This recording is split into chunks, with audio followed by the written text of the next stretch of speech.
Are we starting this? Yeah. Oh, sorry. Yes, thank you. Bear with me, guys. And I know you do. You're awesome. For the second time. Oh, wait. Oh.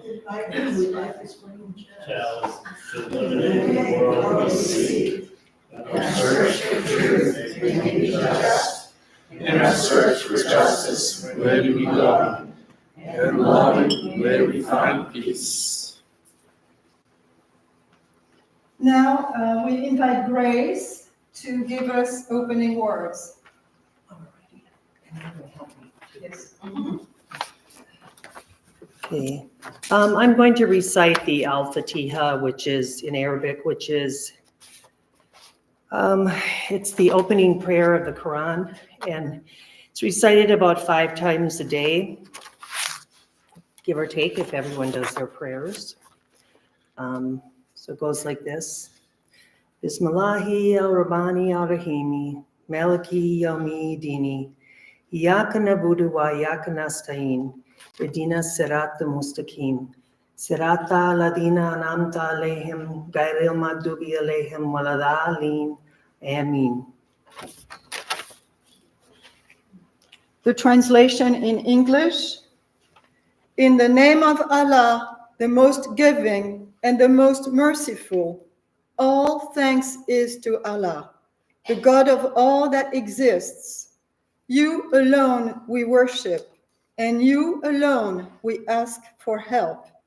Guide us on the straight path, the path of those whose portion is not wrath, and who go not astray. Amen. Allah means God. It doesn't have any other things. Yeah. It's just Allah means God in Arabic. Sorry about that. Oh, I need to introduce you. I Okay. forgot to introduce you. Okay, so as you now know, Grace Bouchoucha is our speaker today. Grace and Kamel got married in 2001. They moved to North Carolina in 2002 and became members of the Unitarian Universalist Fellowship of Catawba Valley. In 2004, Grace converted to Islam. They moved to the Lake Norman area in 2010. They attended mosques in Charlotte and their UU fellowship. Eventually, they practiced Islam at home rather than attending any particular mosque. In Grace's own words, having a multi-faith, multicultural household has been a journey and has kept our hearts and minds open to all people of all backgrounds and faiths. You can find out more about Grace and Kamel in your order of service.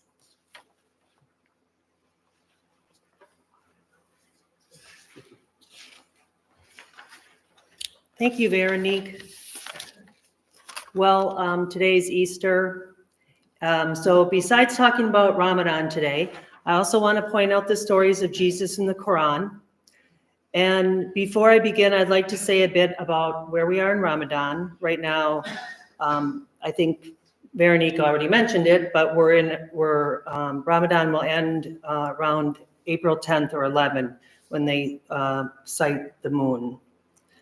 Ramadan is a month of fasting or abstaining from eating and drinking while the sun is up. Muslims believe it was directly prescribed by Allah, which is the name of God in Arabic for Muslims. I'm so sorry, my phone is ringing. no, it's not. Go on and walk. Go on and walk. I have to get it. Don't say I couldn't take this. The direct message to fast came through the Prophet Muhammad, peace be upon him, while he was meditating and praying in a cave. Today, some 1.9 billion Muslims worldwide observe fasting during the holy month of Ramadan. Fasting is one of the 5 pillars of Islam. And is a religious obligation for practicing Muslims and a way to demonstrate self-discipline, devotion to the higher one, and empathy towards those less fortunate. There are several benefits of fasting in Islam, both spiritual and physical. From a spiritual perspective, fasting is believed to purify the soul, increase mindfulness of the Almighty One, and strengthen one's relationship with Allah, or God in Arabic. During Ramadan, Muslims also worship, reflect, and seek forgiveness more, especially because we believe that Allah has opened the gates to heaven during this time. Physically, fasting has various health benefits. It allows our bodies to detoxify and cleanse itself, improves digestion, promotes weight loss, and can enhance mental clarity and focus. Fasting also helps to develop one's self-control, patience, and gratitude, as the Muslim has to have willpower to try to be, and try not to be quick to anger or use words of slander or cursing. And we're supposed to be more grateful for what we have because we have identified with what it is like to go without two of the basic things that sustain our lives, which is water and food. Not all Muslims have to fast during Ramadan. The following individuals are exempt from fasting: children who have not reached puberty, pregnant or breastfeeding women, individuals who are ill or have a chronic illness that may be worsened by fasting, travelers who are on a journey exceeding a certain distance, women menstruating or experiencing postnatal bleeding, elderly individuals who are unable to fast due to health reasons. The decision to fast or seek exemption is a personal or individual one based on the individual's circumstances or health conditions. Jesus, or Isa in Arabic, is mentioned in several chapters in the Quran. Some notable mentions include Surah Al-Imran. This passage narrates the story of the Annunciation of the birth of Jesus to Mary and describes his miraculous birth. That's in full detail. And Jesus is mentioned as the recipient of miraculous signs from God, such as healing the sick and raising the dead. Of course, there's a whole surah or chapter devoted to Mary, Jesus' mother. This chapter is named after her and contains the story of Jesus' birth. And in the Quran, he is speaking as an infant in defense of his mother, actually from the crib. So that's one of the miracles in the Quran that they don't have in the Bible. The Quran also describes several miracles performed by Jesus, which include healing the sick. He is described as having the ability to heal various illnesses and diseases, raising the dead. The Quran mentions that Jesus had the power to bring the dead back to life by God's permission. Of course, speaking as an infant in Mary's defense, when people questioned her chastity. And he created a bird. In one account, Jesus is said to have formed a bird out of clay and brought it to life by God's permission. So today, in the celebration of the resurrection of Jesus, Easter Sunday, how does this tie into what Muslims believe? Muslims believe in the resurrection of Jesus in a spiritual sense. While the details of his crucifixion and resurrection differ from the Christian belief, Muslims believe that Jesus rose from the dead to the heavens by God, but that he was not actually the one on the cross physically. Hence, Muslims believe that Jesus was not crucified. Jesus, according to Muslims, hold Jesus in high regard as a prophet and messenger of God, emphasizing his teachings of love, compassion, and monotheism. Like Christians, Muslims believe that Jesus was raised to heaven by God and will return to earth in the future. But we can discuss later on what some of the differences are. How do we celebrate in our home? At the beginning of Ramadan, everyone congratulates and wishes each other a happy month of fasting by saying Ramadan Mubarak. Text messages, Instagram, Facebook, telephone calls, etc. Everyone's Ramadan Mubarak everywhere. It's time to reach out to all relatives and friends to wish them a good month. This is only done after a scholar of Islam has verified the sighting of the crescent moon, hence one of the symbols of Islam. The crescent moon marks the beginning of the 9th month of the lunar calendar in Islam.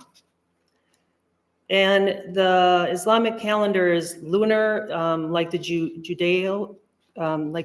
Jewish calendar, but the Christian calendar is solar. So I guess that's the similarities and differences. To sustain fasting all day before the first light of dawn, Muslims wake up early to have a pre-dawn meal called suhoor. They then perform the Fajr prayer, which is the first prayer of the day. After the Isha prayer, or the evening prayer, we also gather in mosque to perform the Taraweeh prayer. This is a special night prayer performed during Ramadan, and it consists of reciting long portions of the Quran and is performed throughout the month. We also engage in acts of charity and generosity during Ramadan by providing food, financial assistance, or other forms of support to those in need. So we try to donate to some organization or give to the poor in some way. Now the end of Ramadan comes after 1 month, which is Eid al-Fitr. Once again, the sighting of the crescent moon signals the end of Ramadan and the beginning of Eid al-Fitr. Muslims all over the world say Happy Eid. It is their equivalent of our Christmas. We gather in large congregations for the special Eid prayer. Special dishes and sweets are prepared and shared among friends, family, and the needy. It is very common to exchange gifts and visit relatives and friends during this time. Children are especially known to get gifts as a way of spreading joy and happiness. And we put on our new and best clothes on Eid and go out for special occasions to enjoy the festivities. We might go out for ice cream or out to dinner, and basically the fast is over and everyone's celebrating. Our family does a lot of cooking during Ramadan, and most Muslim families do a lot of cooking during Ramadan. Obviously, you're not eating all day or drinking, so then like around 3 or 4 o'clock, you just start preparing the food, because right now the sun goes down about 7:40, so you're ready to eat by 7:40.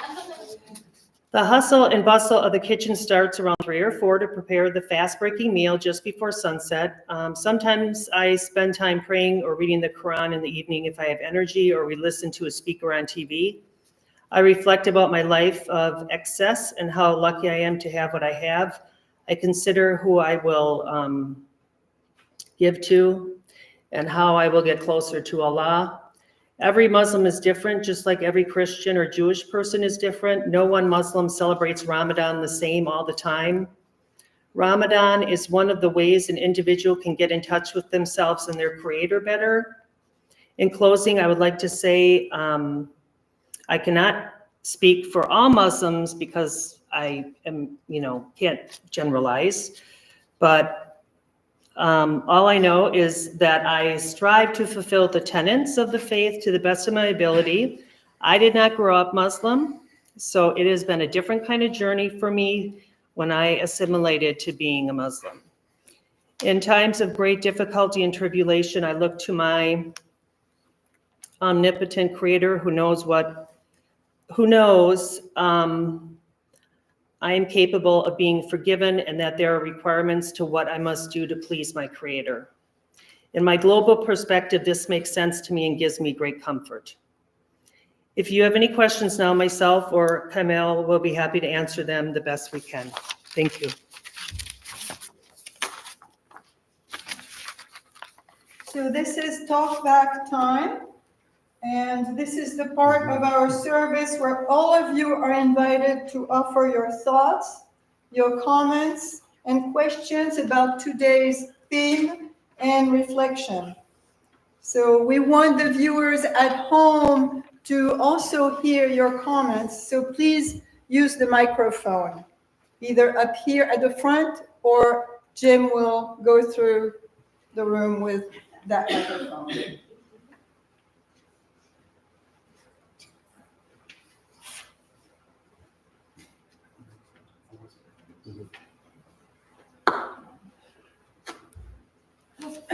Microphone's on the right. This is the one for home. Oh. It doesn't matter. Simply a question for you two, speaking to both microphones. The Bible has, I think, two distinct Christmas stories. Does the Quran support one or the other, or have a different one? What's The birth of Jesus? Yeah, the Christmas one is in, Jesus. help me out, I don't remember. One's in a barn and one's in a cave, right? You got it right? Well, no, the Quran was revealed to Prophet Muhammad in a cave. Yeah. The Quran was revealed to Prophet Muhammad, not all at once. It was revealed in verses In a cave. from a cave. But what does it say? about There's Jesus? two Christian stories. I'm just wondering which Yeah. one. There's the Christian story in the Bible. There's two Christian stories in the Bible. Yes, there are. Oh, okay. They're like Mark and Luke. they do have the birth of Jesus in the Quran, Right.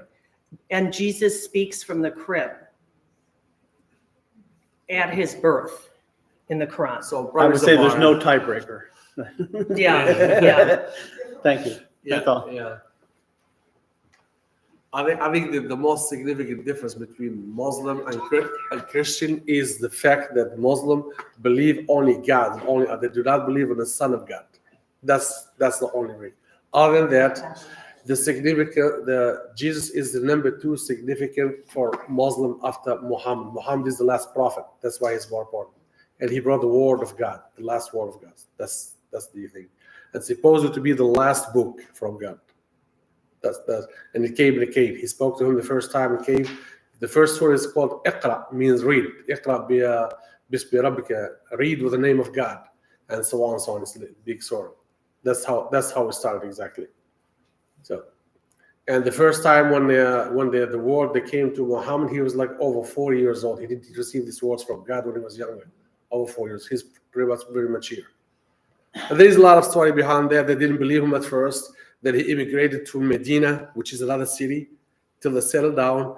Then he came back, and there is a lot of history back and forth which we can talk.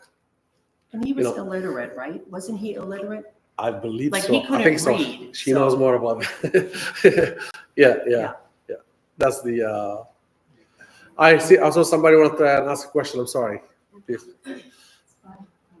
I assume that the Quran is considered the word of God, and the Christian Bible is also considered the word of God.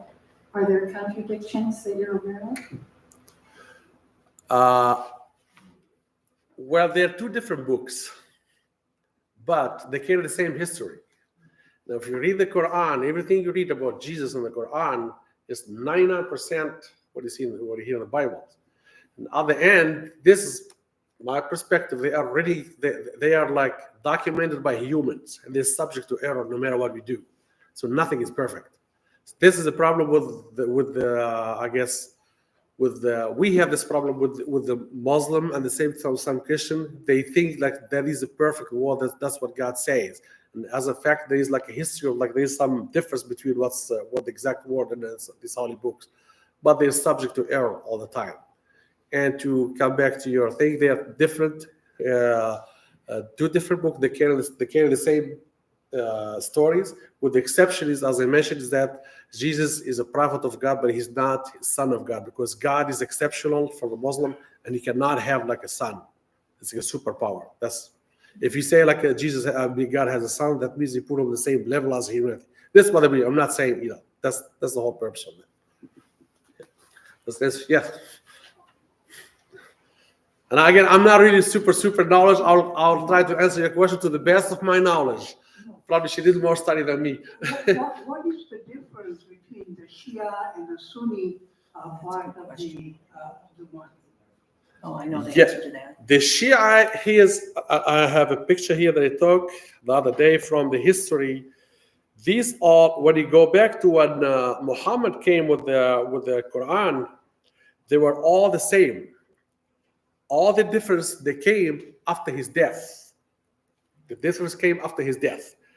The Shia believe that Ali, who is the son of, or who is the uncle of Prophet Muhammad, he should be the one who received the words from God, not Muhammad. This is the major difference. Then what happened after that, when Muhammad died, after he passed away, then that's when the bad history of the Muslims, they call it like a little I call the next. That's when they start having these different thoughts and all that. Muhammad was a unifier for all of them. After his death, that became like a Khilafah al-Rashidiyya, then al-Umayyah, then al-Abbasiyya, all the way till we have the Fatimids and then Ottoman, the Ottoman Empire after that, after all these stories. But back to your question, the only difference is the Shia, they believe that Ali should have the privilege that Muhammad the Prophet had. That's the main difference. And there is, yes, sorry. First, I want to thank you for being here and talking to us about this. Of course. I have a very practical question. What do you do when you're hungry? I don't know how I could do a whole. I mean, while fasting? Yeah. Well, the thing is, we practice this a lot since when you do it since you were a kid. To be honest with you, if I have like very, very serious matter that I have to do that require I eat, I kind of eat a little bit to cheat to get things going. But what you do depends of how your body can fight it. Just you don't eat. You just keep it carrying over. You lie down. You sleep. You suffer. You pick a fight with your next neighbor, next person. I'm kidding.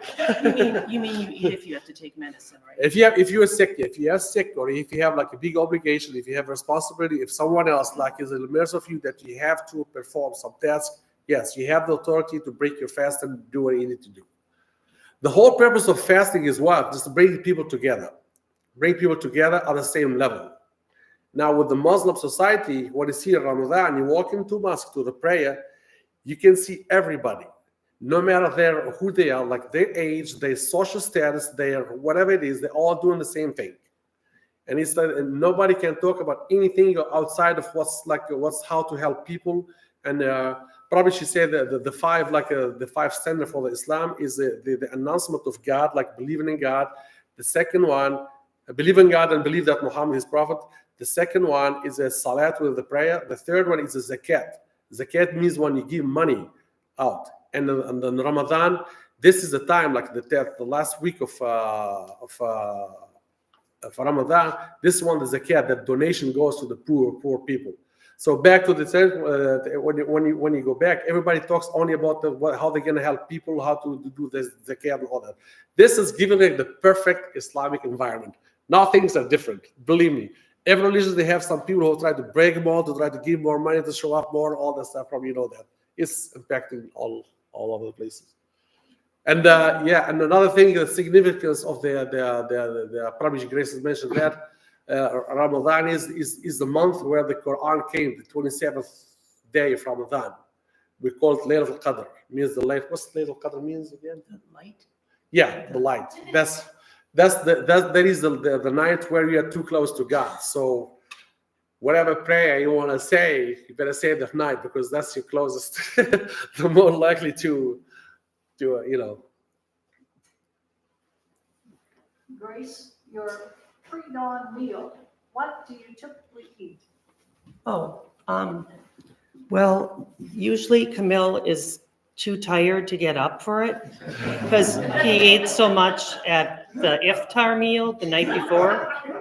So he's so tired that he can't get up. So, because I have a chronic illness, I do not fast. Yeah. And I take medicine and have a chronic illness. But he's fasting. And suhoor, if I did make it, I ask him, and it's like maybe pancakes, eggs, your typical American breakfast, but a lot of food. And it is, if you are sick, it's a sin to fast. So you're not allowed to harm your body if you can't fast. You can substitute that with doing something else, some good wills, or Talk to the microphone.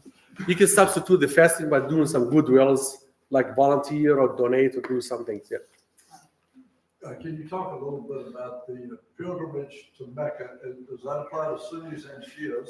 And who does it apply to? Obviously, it doesn't apply to you, but I'm assuming. Mm-hmm. What it does, that's remember that what I mentioned, the five standard. I didn't finish the last two. I was going to ask you.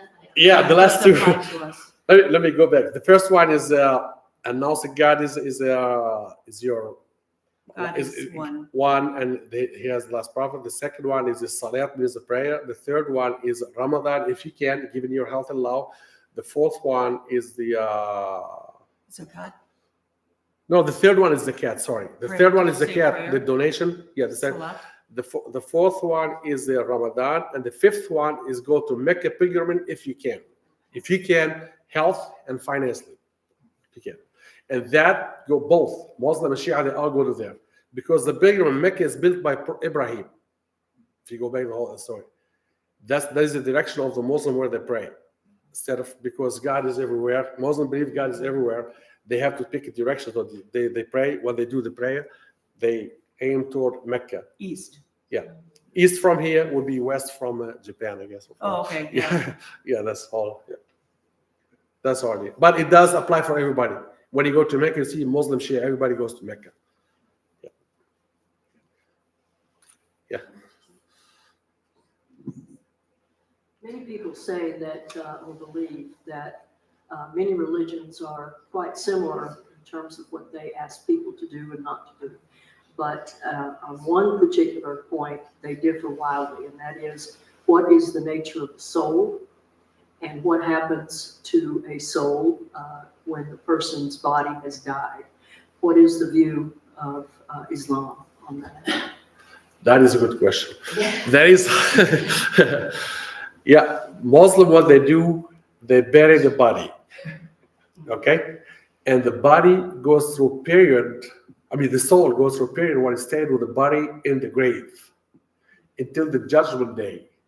That's when your soul goes to your designated place, which is Jannah, heaven, or I won't say the other word, which I don't believe. So that's something. That's pretty much it. So the soul, we have, there is something that's called like the grave survival with the soul at that time. That's what it is. And your soul will go basically the judgment day. Because for us, it looks like a long term, but for God, this is like a short term for God. This is like a matter, our life for God is like a matter of like hours or minutes. So we are here for a short test, but for us, it looks like big things. And I hope I'll do more research on that because I'm still have some conflicts. There's some things that I'm not ready. I'll do. Yeah. Yeah, I was going to say it's a little similar to like the Catholic Day of Judgment, how, except I don't think there's the different, we don't have the different levels, like purgatory and all that. And also Muslims don't believe you're born into original sin. They believe you're born clean, clear, pure. And you aren't born with original sin. And on Judgment Day, grace will judge. You are on what you did on earth, how you treated people, how you behaved. Let's take it like a little off the thing. There is a joke that we say about the Judgment Day. And the Judgment Day, if you have the plus sign in your head, you go to heaven. If you have minds, you have to go to other place, which I don't want to say the name. So there is this old man who came in walking two cans, and he had a mind sign, and he's going to the heaven side. Plus, hey. You're supposed to go there. You don't have a plus, you have minus. Then he lifted his two cans, he said, have you not seen the absolute value? The absolute value mathematically changed everything negative to. Have you not seen my absolute value here? I'm positive I'm going here. And then I have to go, okay, you won. Okay, it's a joke, sorry. Jokes aside, is there a belief in a hell? And then the other question is your dress significant? It's beautiful. It's a gift. Is it somehow significant? Well, it's a traditional Tunisian dress. This is typical of what a Tunisian woman would wear. A lot of people see the Tunisian women dress like this, or if they're more modern, they might dress Western, but they cover more. Like, I can't explain it. Like they'll wear long sleeves and like pants, jeans. They won't wear a mini skirt and tight leggings give you an idea. They'll wear something, the older women, not the older women, but the traditional women wear this in Tunisia. And they have all different colors, and they usually have a scarf that is not tied real tight. It's just kind of loosely draped. Yeah, go back to that. Yeah, back to hell. Now, the old book, which is strict, they say the hell and heaven, but there are some new thought about that. Hell is not forever. It's like a correctional thing, just to bring you back to, if you go there, you're not going to be there forever. There is some good writer about all this. His name is Muhammad Arkoun. He's like a new progressive writer about the Islam and the revolutionary of Islam, how it does. And couple other writers, they really write some good things about that. So, because it's a deal breaker when you tell somebody, hey, you're going to hell, you're going to heaven, which is the same thing. All religions, they either or. There is no, yeah. Did you have a question? Thank you. Of course.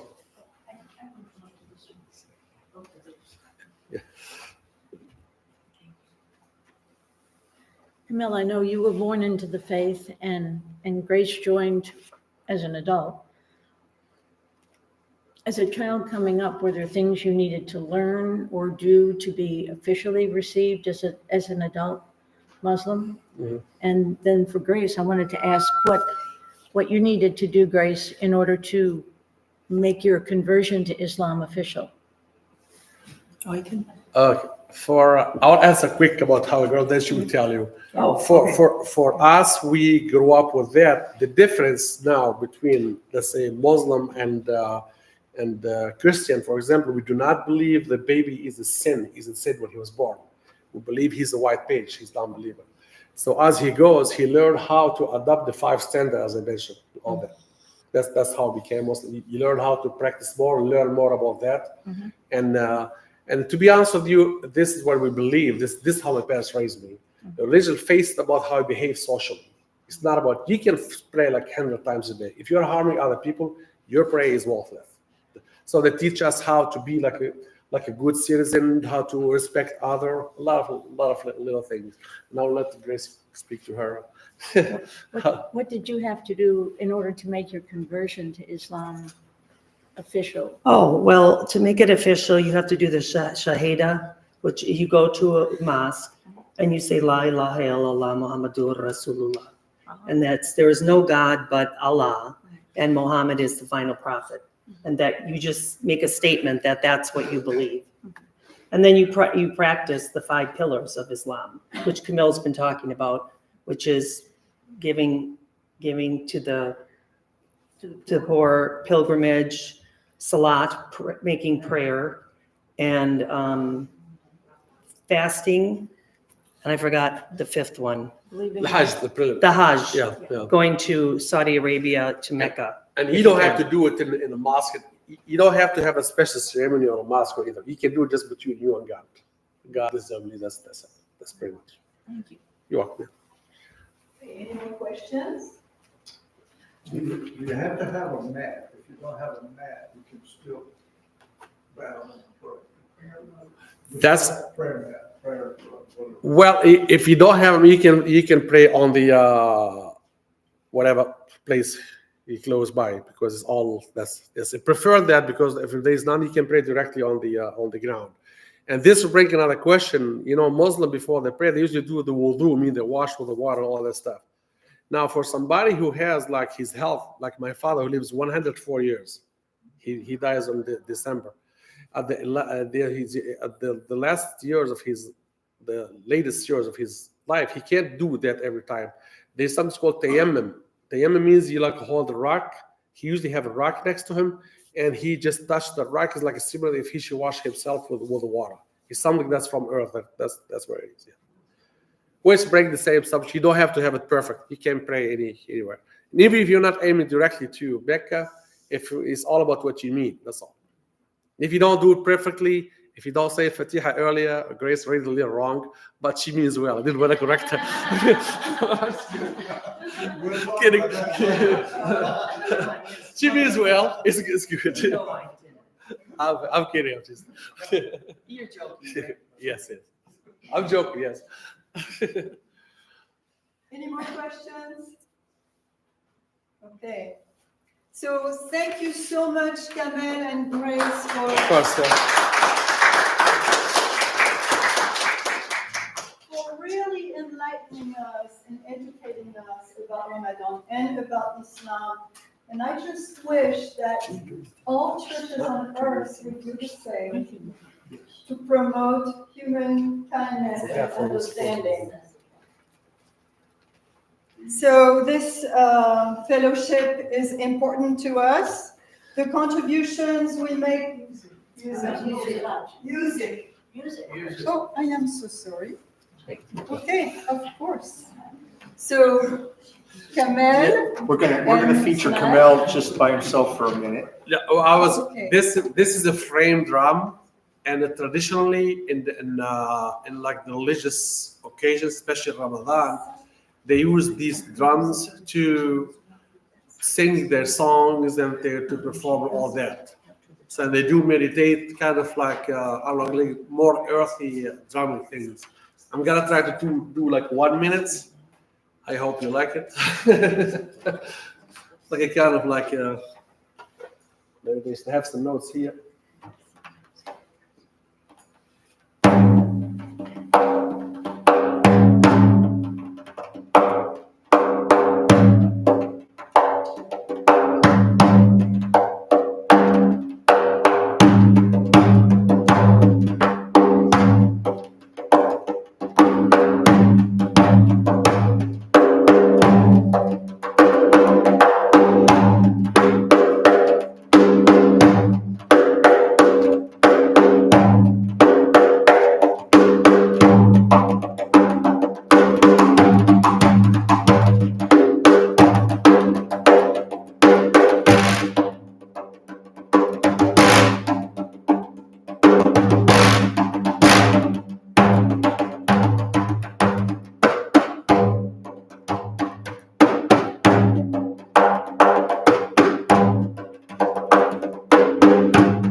It's okay. That's great.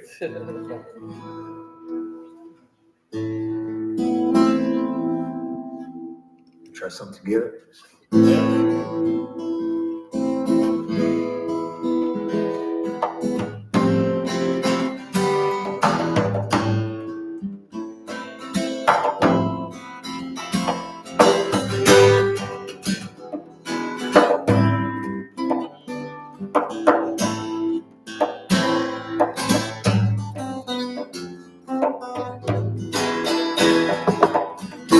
Drawn so far apart we cannot form a ring. Look into the eyes of the unforeseen. Pleased but never satisfied, burning up inside, walking on a line, but I think it's time.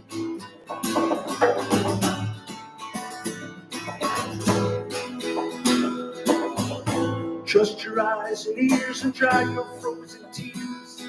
Situate your complicated ways. One hand with desire feeds the universal fire.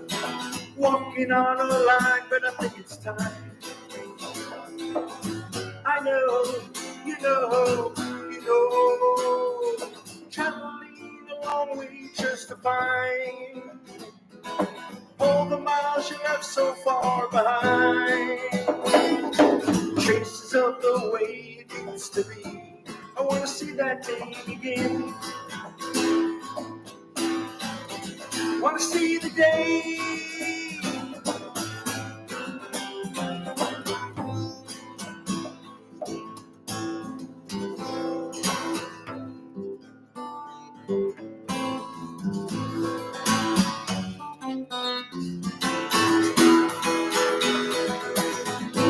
Listen to the words as they reveal themselves. Formulate the sounds of this song. One for every day we sing to reconnect the ring. Stepping out of line if I think it's time. I know, you know, you know. I know, you know, you know.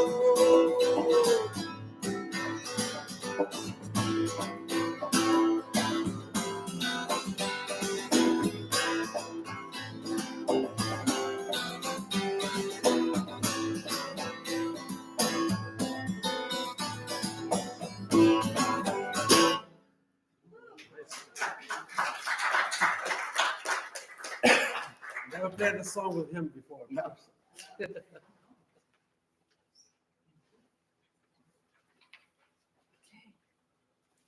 This fellowship is important to us all. The contributions we make today allow us to sustain and grow our congregation and to reach out to our community, both nearby and in the larger world. Your giving affirms our commitment to each other and to the community.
With grateful hearts, we receive these gifts.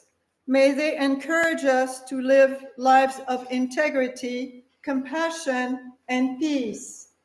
We are also grateful for the hard work of the many people who helped create this Sunday service and all the other work in this congregation.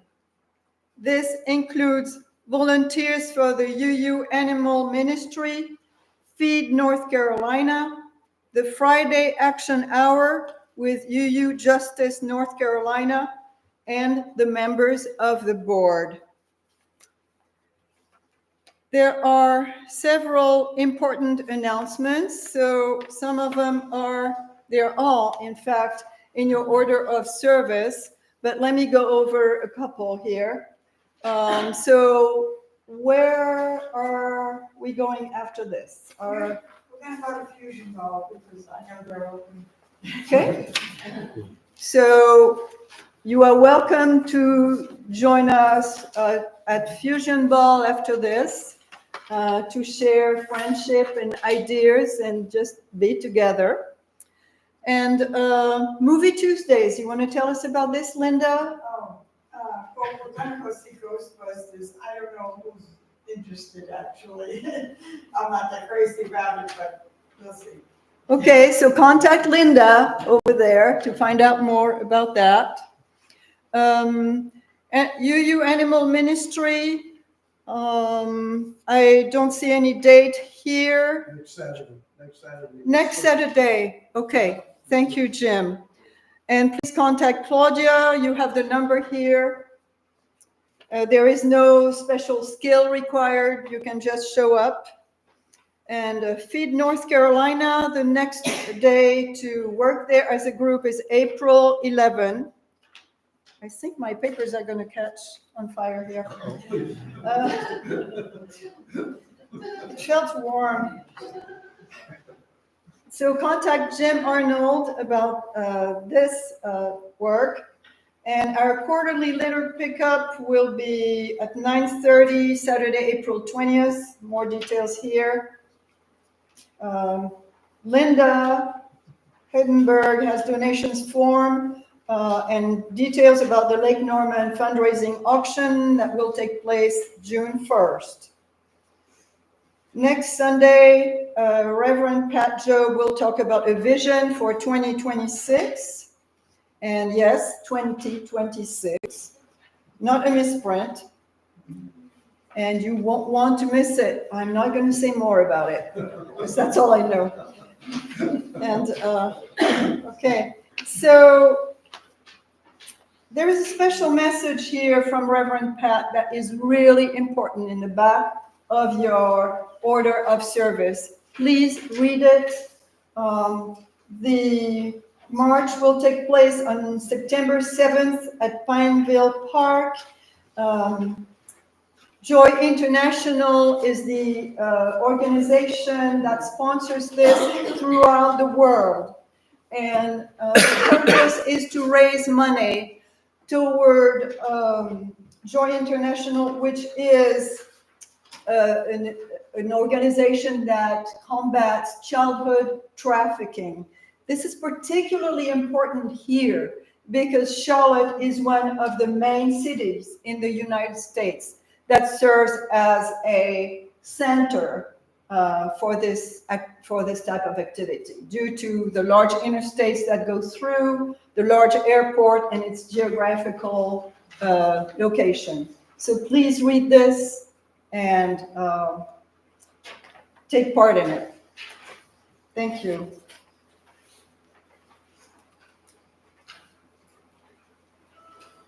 Closing song. So closing song is Peace Train by Yusuf Islam. That's it. Cat Stevens. Cat Stevens converted to Islam. It's also how I learned to play guitar and write songs. I was a big Cat Stevens fan growing up. That is not his name. His name is Stephen Georgiou. Born in London. To a Greek father and a Swedish mother.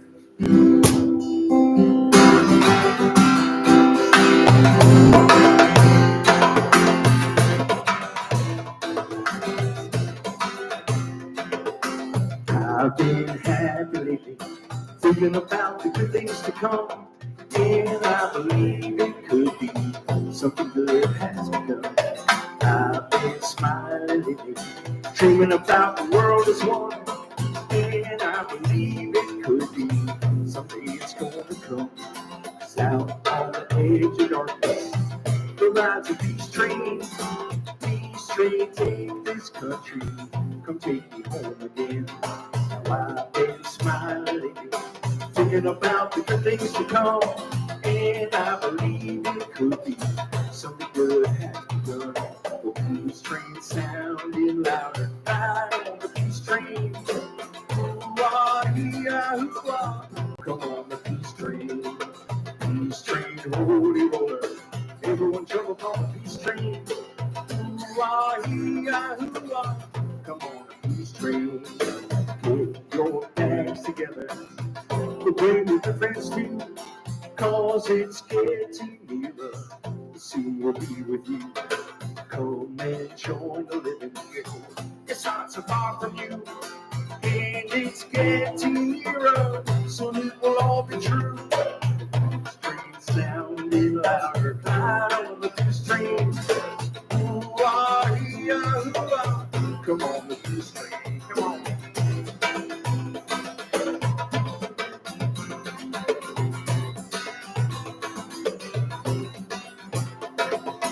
I've been crying lately, thinking about the world as it is.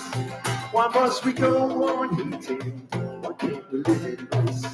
Way up on the edge of darkness, you know, there rides a peace train. Peace train, take this country, come take me home again. The peace train sounding louder, ride on the peace train. Ooh-ah-ee-ah-ooh-ah.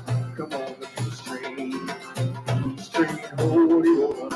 Everyone jump up on the peace train. Ooh-ah-ee-ah-ooh-ah. Come on the peace train.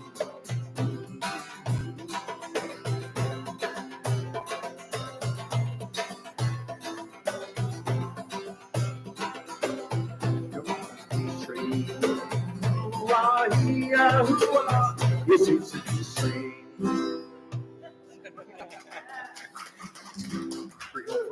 Thank you so much, Mike and Kamel.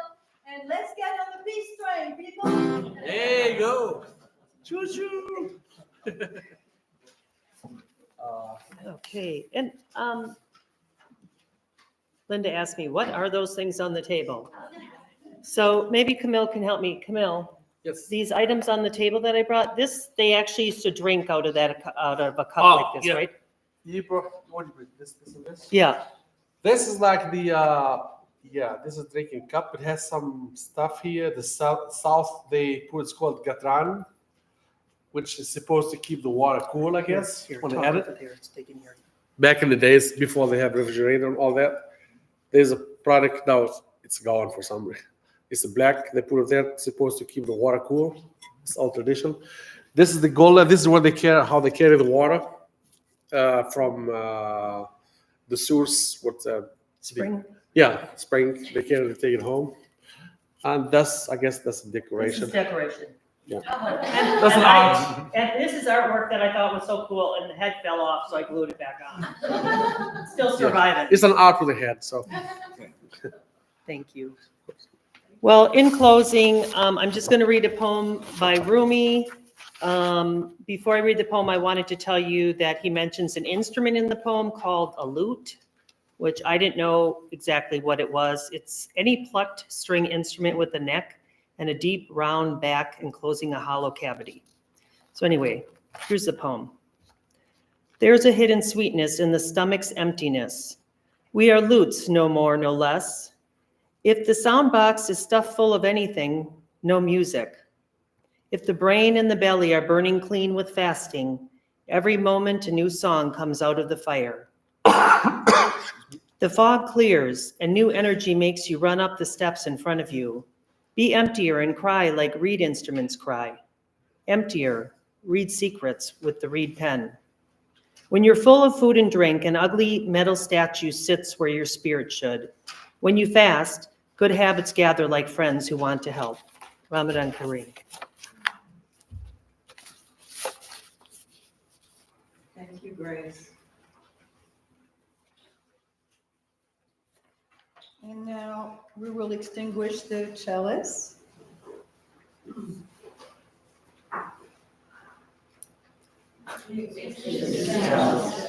But not the light of truth, the warmth of community, or the fire of commitment. These we carry in our hearts until we meet again. Thank you, everyone, for participating. And we are so grateful to Kamel and Mike for this outstanding musical performance. Thank you. Thank you very much. Thank you, Grace. I wouldn't call it leaving, but. thank you for all your questions. My son is trying to get here.